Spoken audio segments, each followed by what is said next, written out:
Greetings and welcome to episode 51 of the Sustaining the Herd podcast, brought to you by Sechi Agri-Services and Engineering of Raymond, Nebraska. I'm your host, Andrew Wadle, and I'm joined in the studio with my co-host, Brock Vitek. Hey, Andrew. Hi, Brock. Brock, our listeners need to know that we had some pretty major technical difficulties in the last episode, and you proved that you can be a solo host because I was shut down, and you and our special guest at that time, Jake Mayer, carried on without me, and so well done, Brock. Yeah, our listeners probably thought you either fell asleep or were kidnapped or something, but you're back and better than ever. So I'm glad to have you back. here again. I'm not sure better than ever, but I am indeed back. So thank you to you for being so professional and to be able to carry on without me as I worked through my technical issues that never were really worked through. But I am back. My pleasure. So yeah, good to see you, Brock. And also in the studio today, we'd like to welcome our very, very special guest, Lassana Fisiru from S&P Global. Hello, guys. Thanks for having me. Super excited to be here and chat about what's been going on in the RNG market here in the United States. Yeah, and we're super glad to have you, Lassana, and we're going to give you a lot of opportunity to talk about yourself and what you do, and we're really eager to hear about that. And before we dive into that, just we want to welcome back our past listeners. We really appreciate the feedback that we get from you on past episodes and how we can go forward and continue to bring content that really has an impact in people and what they do in their day-to-day lives and in their jobs, and just kind of like provide some really interesting information. And we'd like to welcome our new listeners, where our listenership is growing all the time, having been at this for 50 episodes, which is really just about 2 years, right, Brock? Yeah, our listenership, we're getting old. We're getting old. At 51, we you might think we're over the hill, but we're not. We've certainly not peaked yet. Like a fine wine, sustaining the herd gets better with age. That's right. And so for our new listeners, just to tell you a little bit about sustaining the herd, and at Sechi Agri-Services and Engineering, we look at sustainability as the proverbial three-legged stool, and the three legs on that sustainability stool. The first would be protecting the air and the water. That's kind of like the traditional view of sustainability. How do we keep pollutants out of the water that we drink and the air that we breathe? Everybody wants clean air and water.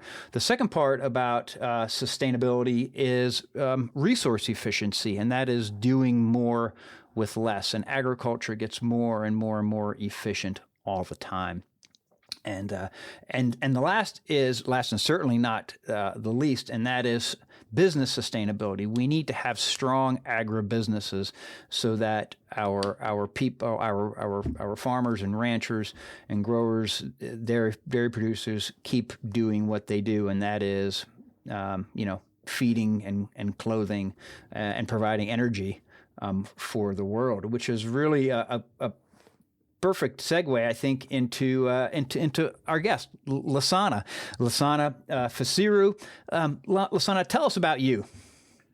Hey, yeah. So, as you mentioned, I'm with S&P Global Energy, and I sit within the energy transition team, which is a global team that covers commodities across Europe, here in the Americas, Canada, Mexico, etc. And we cover carbon-friendly markets, typically like carbon markets. We cover biomethane over in Europe, which I'm sure you guys are somewhat familiar with. We also have coverage in the United States for compliance carbon, along with renewable natural gas, which I cover myself, along with other lower fuel commodities and credits such as renewable energy certificates, US RECs. That's something that we cover as well. So within that team, I cover renewable natural gas, and my responsibilities are to kind of day-to-day track where exactly renewable natural gas values lie, specifically for landfill RNG here in the North American market. Outstanding. Lassana, could you help us and our listeners understand how S&P Global assesses market prices and how you go about gathering your data to do your analysis?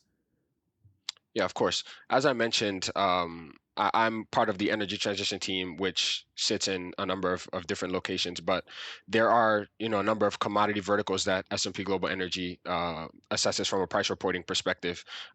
So I am currently, as I mentioned, covering renewable natural gas, and the process that I do follow when I'm covering the renewable natural gas market and assessing the market is pretty similar to what most of the other commodities do as well.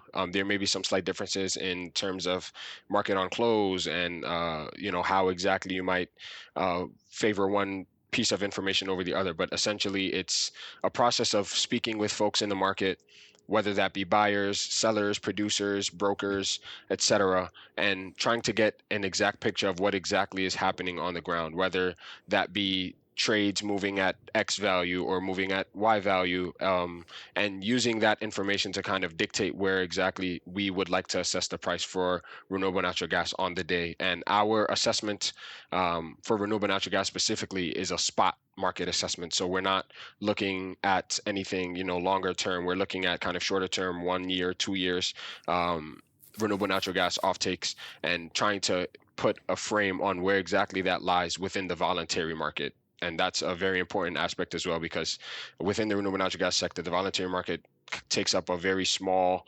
percentage, especially when you compare it to the transportation market. It's nowhere near the level of kind of liquidity that we see over in the transportation sector. So using that information that we collect from sources in the market, we would then come to a daily spot price assessment, which would reflect where we see value and where we believe value lies, mostly for landfill renewable natural gas on a shorter term basis here in North America. So, Lassana, you mentioned landfill natural gas. How involved are you with natural gas produced from animal manure? Yeah, so animal manure it's an interesting market. It's very different from what we see in landfill RNG. It has a much more favorable CI score, a much more favorable carbon intensity score, that is, and it is typically sold at a premium in comparison to landfill RNG. And we see most of the activity with the dairy manure or animal waste in general RNG in markets like California, where some sources have said that things are a bit saturated over there at the moment. So we're seeing kind of a bit of a fallback, you could say, of activity within that space. But the difference is mostly the carbon intensity score, which is why it's sold at such a premium when compared to landfill RNG. Landfill renewable natural gas is typically has a carbon intensity score of around 45, and with animal manure, you can be anywhere from minus 250 to even lower, about minus 450-ish. We've heard from sources in the market. So the big difference there is the carbon intensity score, and that kind of plays a big role when it comes to pricing the actual molecule. And so, Lassana, we like to break our listeners down into a couple different categories, and the one is, of course, we have a lot of people that are involved in agriculture, whether it's farmers, ranchers, or people that provide services. And then we also have our friends that we call the people from town, the people who don't really speak the language that you're speaking and I'm speaking when it comes to talking about renewable natural gas. Can you describe in layman's terms what CI score is and more or less how it's determined? Yeah, of course. So CI score, and this is very regional as well, and that's something we can get into a little bit later in terms of things like the Canadian CFR. But carbon intensity, typically with our conventional brown commodities, the non-energy transition-y commodities that we have, such as gasoline or conventional natural gas, those have a CI score, which is a carbon intensity score of 100, specifically when it comes to natural gas. So renewable natural gas, when it's from landfill gas specifically, that scores a carbon intensity score of 45, which is 55 points below what you would see for conventional natural gas. And that number just reflects the amount of methane that is emitted from the actual commodity in itself, the actual molecule in itself. So at 100 for natural gas, 45 is a lot lower than what we would typically see. And they both kind of serve the same function. Renewable natural gas, when it's upgraded from biogas to RNG, it can be injected directly into any pipeline infrastructure across the United States and beyond. And that value kind of reflects how much you're not emitting into the atmosphere and how green essentially you have generated your renewable natural gas molecule. So the principle is that it's just a lot more environmentally friendly, a lot less harmful, emits a lot less methane or carbon dioxide, into the atmosphere. So it's more favorable from that aspect. Right. A measure of greenness. Yes, a measure of greenness. Right. And so then and so sometimes people ask how does animal manure go negative? How can you have a negative carbon score? It's like, how do you have a negative score at a sporting event, Yeah, that's a great point. And it's a very kind of interesting dynamic with the negative carbon intensity scored commodities. So for example, with dairy manure, the negative carbon intensity score means you're not emitting any carbon dioxide into the atmosphere. And in fact, in the process, you're preventing the emission of 250 megajoules is usually what the calculation is based on. You're avoiding 250 megajoules of carbon dioxide being emitted into the atmosphere. So the minus score just means how much you could have possibly or how much could have possibly went or harmfully impacted the environment that was then avoided, I should say. Yeah, no, I think that's the key word. I think it's kind of the common term. It's the avoidance factor. It's the avoidance that gets you kind of below zero, so to speak. Right.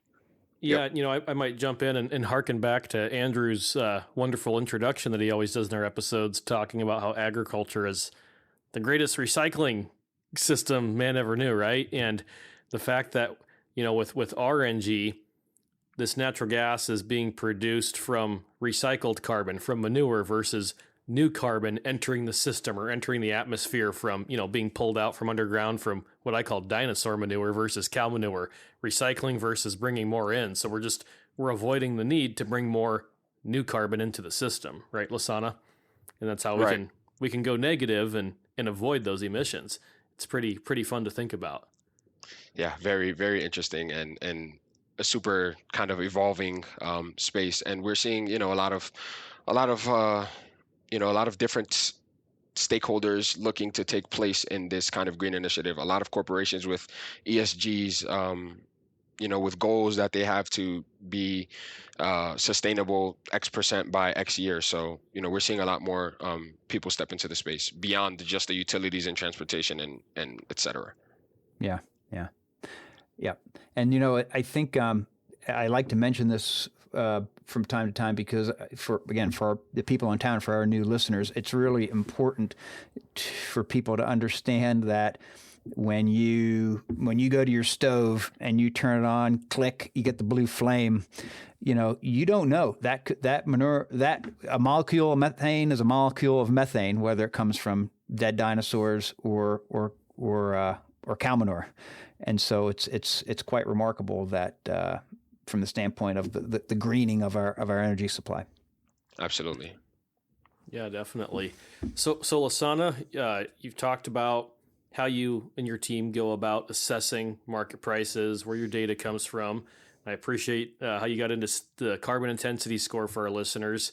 So now I'd like to get down to the brass tacks of it and ask, what are some of the price drivers and factors behind why the prices, move the way they do? And what are the drivers behind the market? This is a great time actually to be asking that question because it can vary from, a number of different things, such as policy, as we've seen recently with the IRA's, Inflation Reduction Act's 45Z clean fuel tax production credit. That's, a proposed regulatory move that is meant to favor, producers of biogas and how they can produce that 45Z tax credit and things of that nature. So, from a policy perspective, that's just an example of one thing that can drive the market. But from a market fundamental perspective, typical to any other commodity market that you see. When there's a bunch of supply in the market and there's a lot of demand, then prices are going to react in a way in which they rise. And then opposite, when you have a lot of supply and demand is a little bit flat, you might see prices kind of fall because there's just so much volumes around and nowhere to place them. And that's been one of the cases here in the North American market, specifically as of late. There's a bunch of supply. We have supply continuing to grow year over year, but not very many voluntary buyers in the market willing to take on those volumes. So that has forced producers here in the U.S. to look elsewhere into different markets where they could possibly move those volumes, where they could possibly have some sort of demand come and influence, market activity here in the U.S. because things have been relatively thin, especially on the demand side lately. But on the supply side, as I mentioned, we continue to see those volumes grow. So drivers in the market can vary. But as of right now, and I think, as I mentioned, the importance behind this question during this time specifically, there's not really much buy-side interest in the voluntary market right now. And that's caused a lot of the market participants to look overseas, for example, to Asia in terms of the export market. And bio-LNG is a big development that is continuing to, we're continuing to hear chatter about. Last year, we were expecting a ratification decision by the International Maritime Organization around October, but unfortunately, or fortunately, depending on which side of the aisle you sit on, that wasn't able to happen. So there's a lot of market participants that are just looking and hoping to see some kind of adjustment when it comes to demand, especially for U.S. RNG. And do you see I'm not sure how clear your crystal ball is, but do you see something eventually getting going with the maritime markets? Yeah, what we've heard from the market is that even if we don't necessarily see something, or even if we don't necessarily see the net zero framework, which was the plan that the IMO had made a decision on last October, even if we don't see that come into effect, that there might be a similar program that comes into effect that can then kind of create room for these volumes to move into. So market participants have not lost faith in bio-LNG. They believe that it's just been a bit delayed, but we're still going to see some kind of headway sometime in the near future, and that could be big for the U.S. RNG market, as we have all these volumes sitting here, but nowhere for them to move. Well, that's interesting. Andrew, I think we've heard quite a bit of buzz around the maritime markets for, probably about a solid year now, would you say, whether we're at the industry conferences or visiting with clients developing projects. It's definitely been a big topic of conversation for a while now. So it's great to hear an update from someone like yourself with a great pulse on the market. Yes, something you said that really surprised me was how the voluntary markets is still really, really small compared to the transportation market. I never kind of knew that. And I suppose that's largely because of California, correct? Yes. California's transportation market is a large percentage of the national transportation market when it comes to the use of CNG, compressed natural gas. So that's, the main driver behind the transportation dominance over the voluntary market. Yeah. Well, I think this maybe weaves a little into the CI score conversation, as far as every feedstock and project is a bit unique. I think the feedstock for the RNG production is definitely a factor in determining which market a project might be selling their gas into, because dairy, that gas might have a home in California. Andrew and I and our team at SETU, as we've talked many times with our listeners, we work a lot. We're on anaerobic digestion projects in the beef cattle industry, feedlots, trying to develop that application for digestion and RNG production. And beef feedlot manure is not as favorably viewed when it comes to CI score calculations in California and the LCFS. So we've heard some people looking at voluntary offtake there. So I think the feedstock for the RNG is definitely a factor in which market it goes into. Absolutely. And that's a great point, especially with the kind of highlighting of the different feedstock. I think based on what we've heard from the market, landfill is still the dominant leader in the renewable natural gas industry as far as kind of producing the most volume. We have a number of large scale producers here in the US that are getting their biogas from landfills and upgrading that into renewable natural gas. So that continues to be the leader. Although things like what we mentioned here, alternate feedstocks, whether that be dairy manure or food waste or wastewater treatment, etc. There's definitely still some interest in those as well, but landfill continues to kind of lead the charge in as far as production here in the U.S. It just speaking in really rough terms, if we were to take, just for simple math, say landfill gas at a CI score of 50, and say dairy gas at minus 200. Pick your units. What would the value difference be? I guess maybe dollars per MMBTU or something. Can you just give a flavor for that? Absolutely. So as I mentioned when I was explaining how we assess markets, we kind of get the information from the folks on the ground, et cetera. And as far as landfill goes, we've seen a bit of a drop off as of late. And a lot of that is because there's just a lot of uncertainty around the market. No one really knows where to expect demand to come from, especially in the near term. So there's been a bit of a drop off in pricing there. So we've seen values around $15 offers for, and that's per MMBTU, of course. $15 offers for RNG on a landfill RNG on a 5 to 10 year term, or even longer, 5 to 20 actually.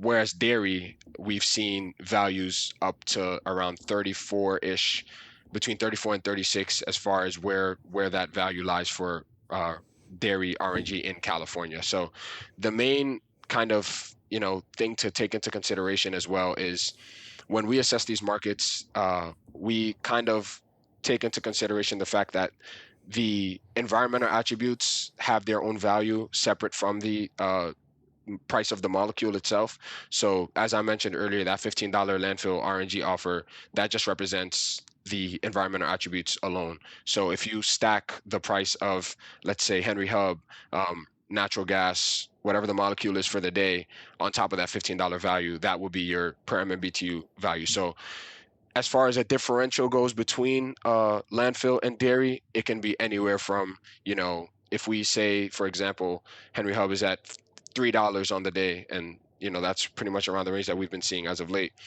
Add that to the $15, that means we're somewhere below $18 per MMBTU, whereas for dairy RNG in California, we're somewhere between $34 and $36 per MMBTU. So quite a bit of a difference there. Yeah. Wow. So Lassana, as you're describing those prices and that price difference, it makes me think of another question, and that would be, could you dig into environmental attributes for our listeners? Because you mentioned there's the Henry Hub spot price for the physical molecule of gas, right?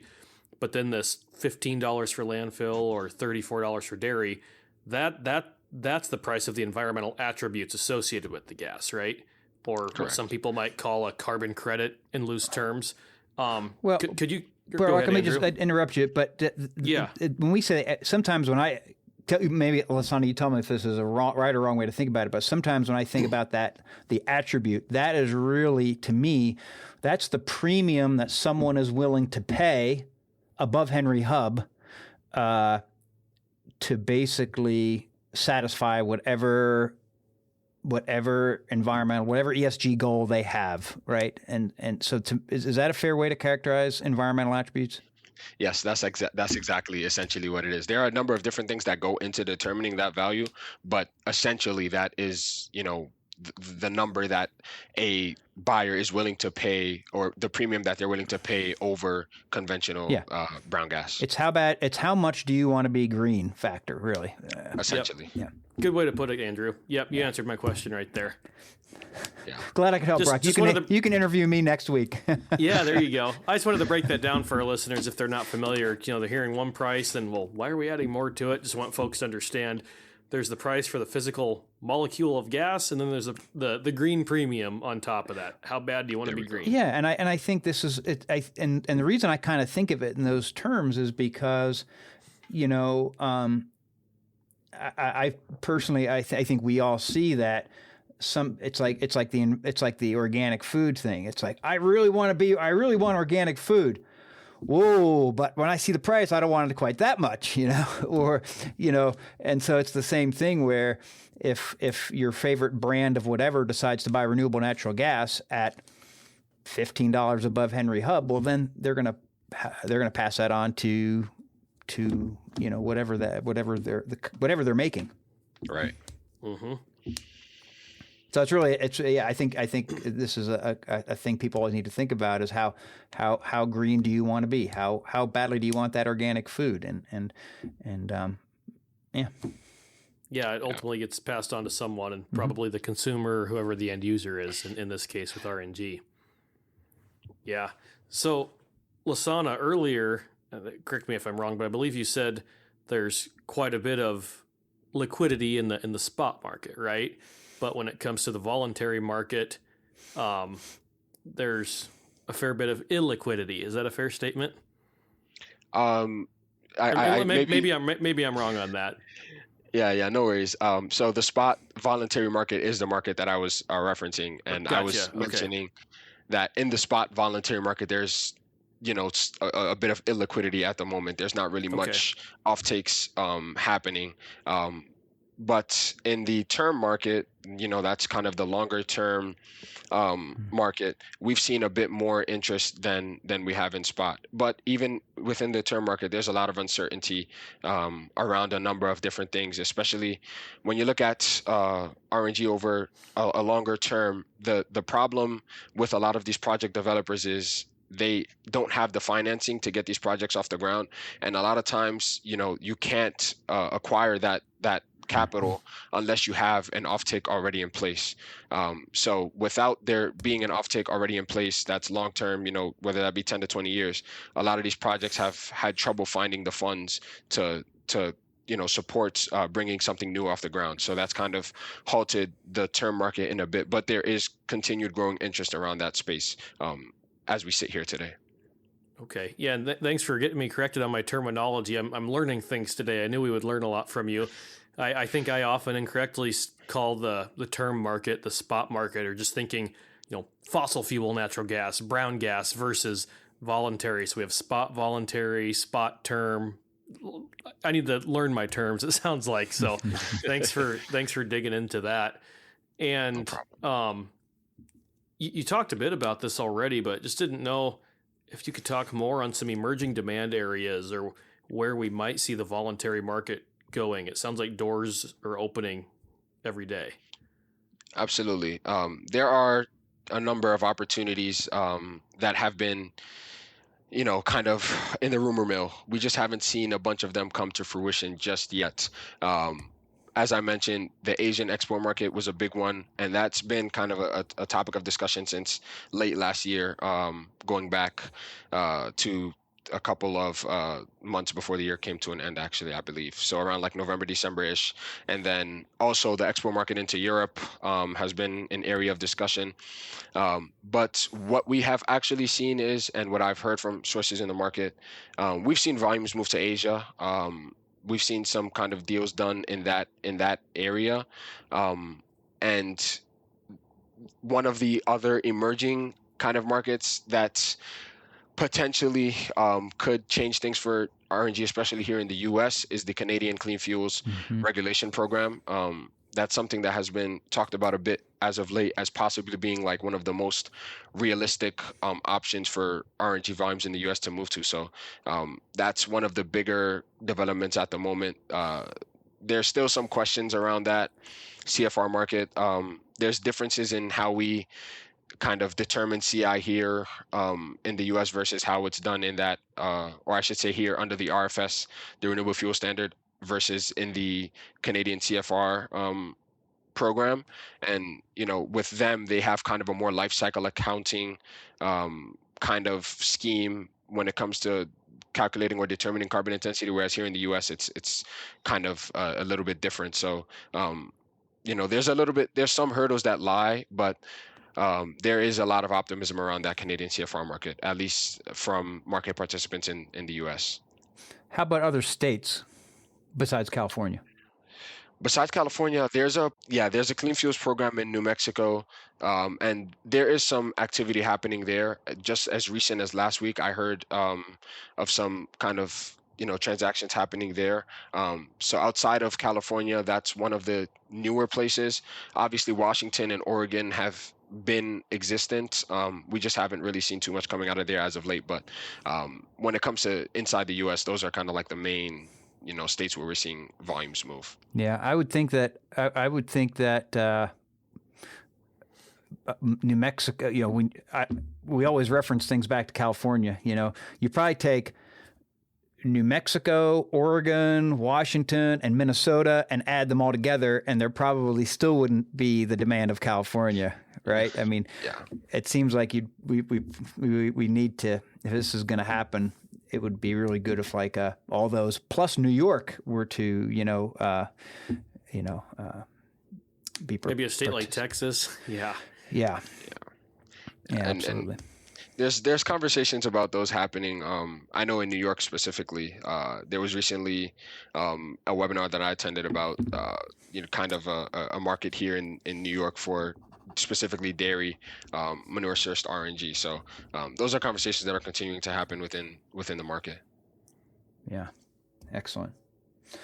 Well, I can assure you this, Lassana, we are going to continue to make it happen on the supply side, in that we are going to continue to help producers, participate in the green economy, participate in by way of producing renewable natural gas. So we're going to count on hopefully you to help the buyers to land the product, in a place that results in good mutually beneficial deals for everybody. And so as we kind of start to close out here, I'm just going to ask you a question. And what's the largest dairy farm you've ever been to? That's a great question. I unfortunately have not been able to visit a dairy farm just yet. And I know I have a standing offer from Brock. Okay. Brock. I didn't forget. He offered to have me come over to one of the dairy farms over in Nebraska, and that's an opportunity I would love to capitalize on one day, for sure. And so the second dairy feedlot will get you out. I was going to say the second question is, what's the largest feedlot you've ever been on? Same answer. Yep, same exact answer. Yeah. I'm going to second Brock's invite and say that here, as schedules allow, we would be absolutely thrilled to be able to host you, and so that you can kind of see what the supply side is like, because you've certainly taught us a lot about the demand side and the pricing and that part of it. So we really appreciate that. Yeah, we'll get you and your colleagues out on the ground at some farms. That'd be a blast. Yeah, will be great. Excellent. Well, Lassana, it truly has been our pleasure to have you here on Sustaining the Herd today. I think I speak for all of our listeners, probably, that this has been a wonderful episode. We've certainly learned a lot. And just thank you again for being our guest and imparting your knowledge. Thank you guys for having me. It was a pleasure chatting with you guys. And I also learned a bit from you as well. So the kind of back and forth of knowledge is forever flowing. Absolutely. And for all of our listeners, thank you for choosing to spend some time with us here on Sustaining the Herd today. We look forward to being back with you again in a couple of weeks with another episode. But until then, thanks for joining the herd today.